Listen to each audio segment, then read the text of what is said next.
I'm Greg Taff. I'm a professor of geography at the University of Memphis, and I do work on environmental issues and do a lot of work in Eastern Europe, actually. In addition to that, I'm also a jazz and rock piano player and a piano teacher as well.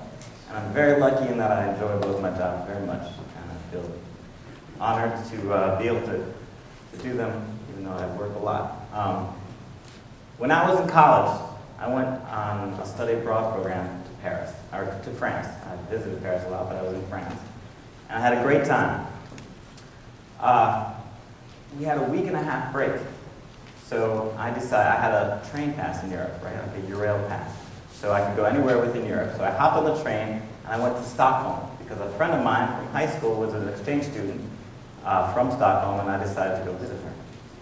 So I took a trip. It was 24 hours north of Paris. Paris is actually quite far north if you look at a map. Stockholm is really far north.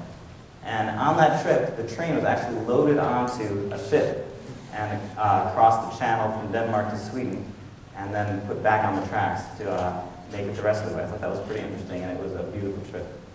I ended up in Stockholm, which is now one of my favorite cities. It's gorgeous. I called up my friend, and her parents answered the phone, and they said, "Oh, Mia, she's not here now. She'll be gone for a few days." I was 20 years old. I didn't do a lot of good planning. So I said, well, I guess I have a few days to kill. I was going to come back and see her. So I looked at the map of Sweden, and you see Stockholm is actually quite far south within this country, and there's this massive territory up north. I just looked up there and I said, what is up there? It just looks so empty, you know? So I said, I'm going. So I hopped on the train and I just went north, and I said, I'm going to get off when it looks cool. Well, I met a man named Jan Anders on the train. He was a Swedish chiropractor and part Sami. The Sami people are those that raise reindeer for centuries in northern Scandinavia and Russia. So here's Jan Anders. We got to know each other quite well because it was a long trip. We shared some food, had some nice talks. We enjoyed looking out of the windows of the trains because we were able to watch the northern lights dancing in the sky. It was really amazing. And after a while, he said, well, what are you doing here? You know, what brings you up here?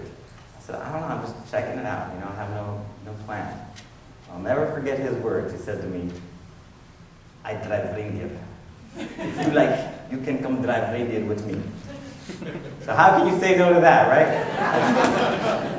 So I said, great. So we spent 24 hours going north of Stockholm, and ended up in the Arctic Circle. We got out in a town called Gällivare, and Jan Anders took me in his car to his family, to his house, where he had a wife and 3 kids, a dog, a horse, and I'm not kidding you, 8 reindeer. Just like Santa. They played Santa in their town. It was beautiful up there. I loved the countryside. It was gorgeous.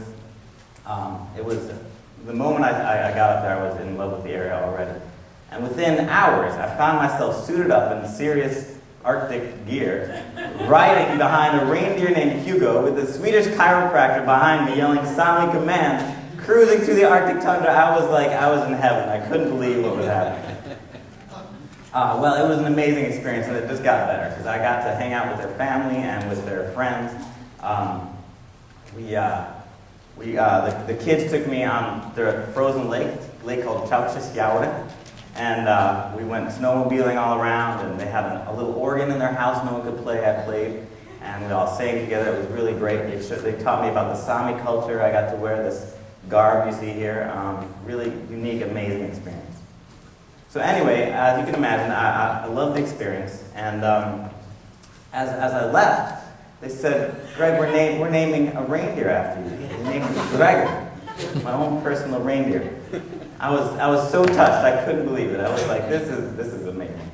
So I kept in touch with them. I'm still in touch with them. We're still good friends. 7 years later, I came back for the first time in summertime. You can see the beautiful weather. There's Jan Anders. You can see Jan Anders is actually like this big, barrel-chested, happy, mountain man type, always smiling, you can kind of see his character in that picture right there. We had a great reunion. We took me out on the lake. We went to the sauna. We were drinking beers. We hung out with his family and friends. He showed me all the renovations he did to his house. He has this cool little side room on his house that he created. It was just an awesome time. I was in heaven. The sun was up 24 hours in the day. But after a few days, I looked around and I saw he had 2 reindeer there. But I said, I didn't see Gregor. So I was like, Jan Anders, where's Gregor? I don't see him. He looked at me with his big barrel-chested, like, happy mountain man type look, and he said, "Oh, we eat Gregor." Thank you.